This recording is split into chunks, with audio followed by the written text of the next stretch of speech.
የትግራይ ጦርነት በይፋ መጀመሩ ተሰምቷል። በሁሉም አቅጣጫዎች በተጀመረው በዚህ ጦርነት ሸረሪና በተባለው አቅጣጫ ህወሓት በድሮን ከባድ ኪሳራን ሲያስተናግድ በርካታ ወታደሮቹም ሞተዋል ተብሏል። የብልጽግና ጦር በአፋር በኩል ከፍተኛ መጠን ያለው ሰራዊት ወደ ትግራይ ድንበር አስጠግቷል። ሻዕቢያ በተጠንቀቅ ላይ ነው። በምዕራብ በኩል ደግሞ ሱዳን ጥቃት ከፍቷል። ሙሉ መረጃውን በሰዓቱ የምትሰሙት ይሆናል።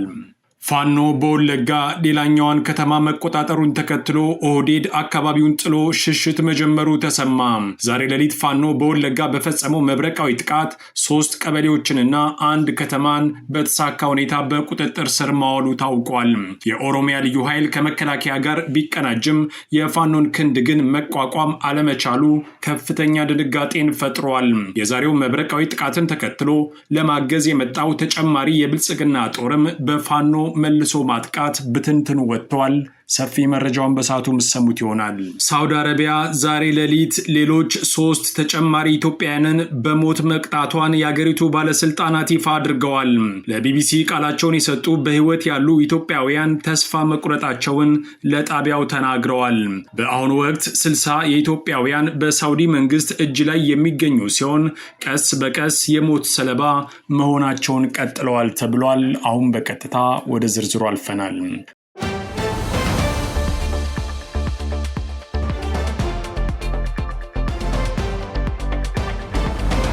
ለረጅም ጊዜ ሲጠበቅ የነበረው የህወሓትና የብልጽግና ጦርነት ዛሬ በይፋ ተጀምሯል ተባለ። ዛሬ ሌሊት በሁለት አቅጣጫ የተጀመረው ሙሉ ጦርነት ሸረሪና ከተባለው አካባቢ የተነሳ ሲሆን በከባድ የጦር መሳሪያና ድሮን ጭምር የታገዘ እንደሆነ አስራት ያገኘው መረጃ አረጋግጠዋል። አብይ አህመድ ወልቃይት አዋሳኝ አካባቢዎች ላይ ተደጋጋሚ የድሮን ጥቃት እየፈጸመ የሚገኝ ሲሆን በርካታ የህወሓት ወታደሮች ህይወት እንዳለፈም ታውቋል። ህወሓት በበኩሉ በራያ አካባቢ ግዙፍ ሰራዊት በማሰለፍ ላይ የሚገኝ ሲሆን የብልጽግና ሰራዊት በበኩሉ በአፋር ከፍተኛ መጠን ያለው ጦር በፍጥነት እያስገባ እንደሚገኝ በመነገር ላይ ነው። ህወሓት በበኩሉ ባወጣው ሰበር መግለጫው የትግራይ ጦርነት መጀመሩን በይፋ ያወጀ ሲሆን የትግራይ ህዝብን ክተት በመጥራት አብይ አህመድን ክፉኛ አውግዘዋል። በሁሉም አቅጣጫዎች ሙሉ ጥቃት መጀመሩን ያስታወቀው ህወሓት የአብይ አህመድ መቃብር እስኪማስ ድረስ ጦርነቱ ተጠናክሮ ይቀጥላል ሲል ዝተዋል። የአካባቢው ታዛቢዎች አሁን የተጀመረው የትግራይ ጦርነት በቅጽበት አድማሱን ሊያሰፋ እንደሚችል ያስጠነቀቁ ሲሆን የህወሓት ወዳጅ የተባለው ሻዕቢያም በማንኛውም ሰዓት ጦርነቱን ሊቀላቀል እንደሚችል በመግለጽ ላይ ናቸው። ሁኔታው የሞት ሽረት ጉዳይ መሆኑን የሚገልጹት እነዚሁ ታዛቢዎች አብይ አህመድ ህወሓት ወይንም ሻዕቢያ ላይ አንዳች ለውጥ ሊያመጣ የሚችል የኃይል አስተላለፍ መመስረቱን ገልጸዋል። ጦርነቱ ከመጀመሩ በፊት አብይ አህመድ ትላንት ላሚኮ በሰጠው የመጨረሻ የሚመስለው ቃል የአማራ ህዝብን በእጅጉ የተማጸነ ቢሆንም ሰሚ ግን አላገኘም ተብሏል። ከ10 ዓመት በፊት በጎንደር የኦሮሞ ደም መፍሰሱ ይቁም ያለውን የወቅቱን የአማራን ህዝብ አቋም ያስታወሰው አብይ አህመድ ዛሬም በዚህ ቀውጢ ሰዓት ህዝቡ ከጎኑ እንዲቆም በአደባባይ ሲማጸን ተሰምተዋል። በዚህ ብቻም ሳያበቃ የአማራ ህዝብ ጀነራል አሳምነው ጽጌን አወደሰው ሲል ታሪክ እየመዘዘ ከህዝብ ጋር የገባበትን ተቃርኖ ለአደባባይ አብቅቶታል። ጠቅላይ ሚኒስትሩ አብይ አህመድ ትላንት ለአሚኮ የሰጠው ቃለ መጠየቅ ያላንዳች ነገር አይደለም የተባለ ሲሆን ሰዓታት ሳይቆይ ደግሞ የትግራይ ጦርነት መጀመሩ ሀገሪቱ በከባድ ወታደራዊና ፖለቲካዊ ቀውስ ውስጥ ስለመግባቷ በቂ ማረጋገጫ ሆኗል ይባላል። አብይ አህመድ በዚሁ ቃለ መጠየቅ የአማራን ህዝብ ልብ ዳግም ለማግኘት ቢሞክርም ከወዲሁ የተሰሙ ምላሾች ግን የባሰ ቀውስ ውስጥ ከመጋባቱ በፊት ሰውየው በጊዜ ስልጣን ይልቀቅ የሚል ሆነዋል። በሰሜን ከባድ ጦርነት በተጀመረበት በዚህ ሰዓት በምዕራብ በኩልም በከባድ መሳሪያ የታገዘ ጦርነት መጀመሩን ከቦታው የወጡ መረጃዎች አረጋግጠዋል። የሱዳን ጦር እንደሆነ በታመነበት በዚሁ ከባድ ጥቃት በርካታ የብልጽግና ወታደሮች ሳይሞቱ እንዳልቀረም የተነገረ ሲሆን ይህም አብይ አህመድ የከፈተው የግንባር ቁጥር እየጨመረ መምጣቱን ያሳያል ተብሏል።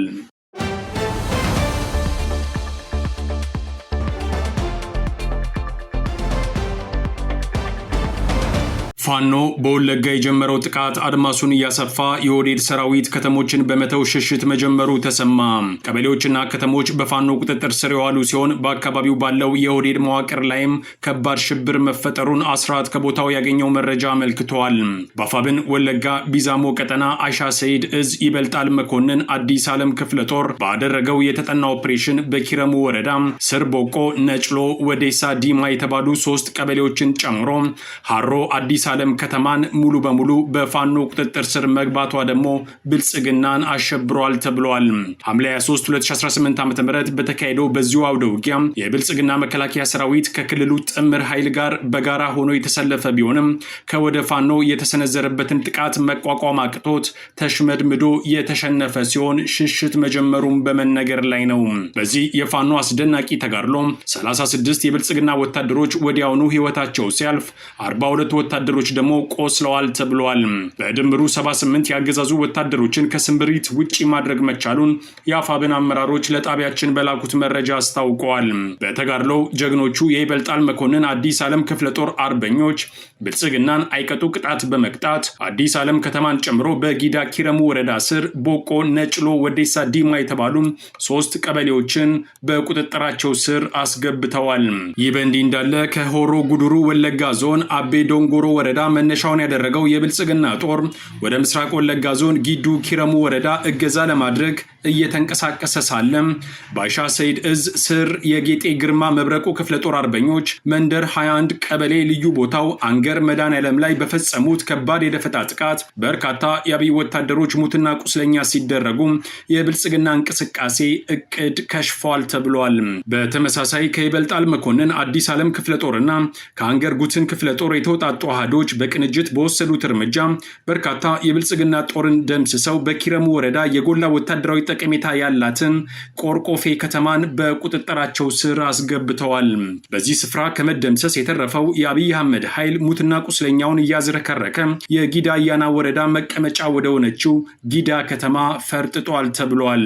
ከወደ ፋኖ የተወሰደበትን እርምጃ መቋቋም ያልቻለው የአገዛዙ ሰራዊት እንደለመደው ንጹሃንን ኢላማ ያደረገ የከባድ መሳሪያ ድብደባ በማድረግ ወደ ሳዳማ በተባለ ቀበሌ ላይ የ13፣ የ15 እና የ16 ዓመት ታዳጊ ልጆችን መግደሉም ታውቋል።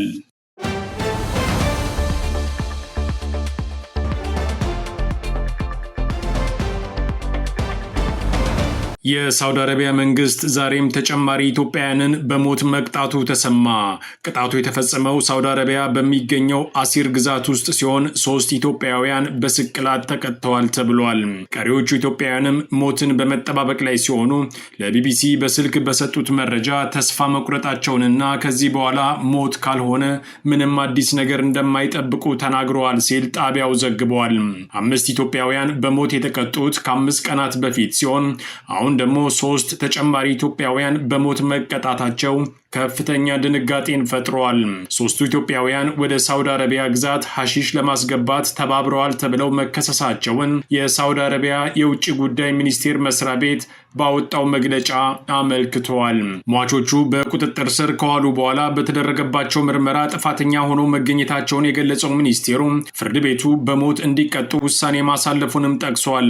ተከሳሾቹ ወደ አገሪቱ ጠቅላይ ፍርድ ቤት ይግባኝ ቢሉም ውሳኔው መጽናቱንና ቅጣቱ መፈጸሙን ጨምሮ አስታውቋል። የሞት ቅጣቱ ዛሬ ቅዳሜ ሐምሌ 25 2018 ዓ.ም ሌሊት ላይ በአሲር ግዛት መፈጸሙን ሚኒስቴሩ ባወጣው መግለጫ ጨምሮ ጠቅሷል። ሰኞ ዕለት ሐምሌ 20 2018 ዓ.ም እንዲሁ የሳውዲ አረቢያ የአገር ውስጥ ጉዳይ ሚኒስቴር 5 ተጨማሪ ኢትዮጵያውያንን በሞት መቅጣቱን አስታውቆ ነበር። በያዝነው ዓመት የመጀመሪያዎቹ 7 ወራት ብቻ 17 ኢትዮጵያውያን በሞት ተቀጥተዋል። ከዚህ ቀደም ሂውማን ራይትስ ዎች ሐሚሽ ሙሻይት በተባለው እስር ቤት ቢያንስ 63 ኢትዮጵያውያን ከአደንዛዥ እጽ ጋር በተያያዘ የሞት ቅጣት እየተጠባበቁ እንደሚገኙ ማስጠንቀቁ አይዘነጋም። የብልጽግናው የውጭ ጉዳይ ሚኒስቴር ሐምሌ 6 2018 ዓ.ም ባወጣው መግለጫ መንግስት ከሳውዲ አረቢያ ከሚመለከታቸው አካላት ጋር የህግ ሂደት ላይ ያሉና የፍርድ ውሳኔ የተላለፈባቸው ኢትዮጵያውያንን በተመለከተ ከሚመለከታቸው የአገሪቱ ባለስልጣናት ጋር በቅርበት እየተነጋገረ መሆኑን ቢያስታውቅም ምንም ማድረግ ግን አልቻለም ተብሏል። ኢትዮጵያውያን ስደት ላይ የሚፈጽሙት ወንጀል ከጊዜ ወደ ጊዜ በከፍተኛ መጠን እየጨመረ ሲሆን ቅጣቱም የዛኑ ያህል በመባባስ ላይ ነው። የሳውዲ አረቢያ መንግስት እጅ አሁንም 60 ኢትዮጵያውያን የሚገኙ ሲሆን አንዳች ነገር ካልተፈጠረ በስተቀር እነርሱም የሞት ቅጣት ይጠብቃቸዋል። የመንግስታቱ ድርጅት በቅርቡ ባወጣው ሪፖርት በእስያ ሀገራት ውስጥ ኢትዮጵያውያን የማጭበርበር ተግባር ላይ ተሰማርተዋል ያለ ሲሆን የምስራቅ እስያ ሀገራት እንዲጠነቀቁ ጭምር ማሳሰቢያ እስከ ማውጣት መድረሱ አይዘነጋም። የእነዚህ ወንጀል ባለቤቶች ራሳቸው ግለሰቦቹ ቢሆንም ከሀገራቸው ሲወጡ ጦርነት፣ ጭቆናና ችግርን ሸሽተው በመሆኑ ሁኔታውን እንደሚያባብሰው የስነ ልቦና ባለሙያዎች ይገልጻሉ። ተስፋ መቁረጥና ወደ ሀገር ለመመለስ ምንም ፍላጎት ማጣትም ባሉበት ሀገር ከባድ ወንጀል ሰርተው የዕድላቸውን እንዲሞክሩ ሊገፋፋቸው እንደሚችልም ይገለጻል። በሳውዲ አረቢያ እየሆነ ያለውም ይኸው ሲሆን ጫትና ሌሎች አደንዛዥ እጾች በአገሪቱ ከፍተኛ የገቢ መጠን በህገወጥ መንገድ እንደሚያስገኙም ይነገራል። በሳውዲ አረቢያ ህግ መሰረት የአደንዛዥ እጽ ቅጣት በ3 ይከፈላል። የመጀመሪያው ተጠቃሚዎችን የሚመለከት ሲሆን የሚጠቀሙ ሰዎች ቀላል እስራትና ማገገሚያ ማዕከል ይጠብቃቸዋል። የውጭ ዜጋም ከሆነ ከሀገር ይባረራል። ሁለተኛው ቅጣት ማሸግና ማከማቸት ሲሆን ይህም ከባድ እስራትና በመቶ ሺዎች ሪያል ቅጣት ቢያስከትልም ለሞት ግን እንደማያበቃ ይገልጻሉ። ሶስተኛውና ከባዱ ቅጣት እጹን በብዛት ማዘዋወር ሲሆን ይህ ወንጀል ግን በቀጥታ ለሞት እንደሚዳርግ የአገሪቱ ህግ ላይ ተቀምጧል። ይህም ቢሆን ግን ከሞት ጋር የተፋጠጡት ኢትዮጵያውያን ሚዛናዊ ህግና በቂ ክርክር አላደረጉም፣ የቋንቋ ችግርም አለ የሚል ቅሬታ በዓለም አቀፍ ተቋማት ዘንድ ሲቀርብ ይሰማል።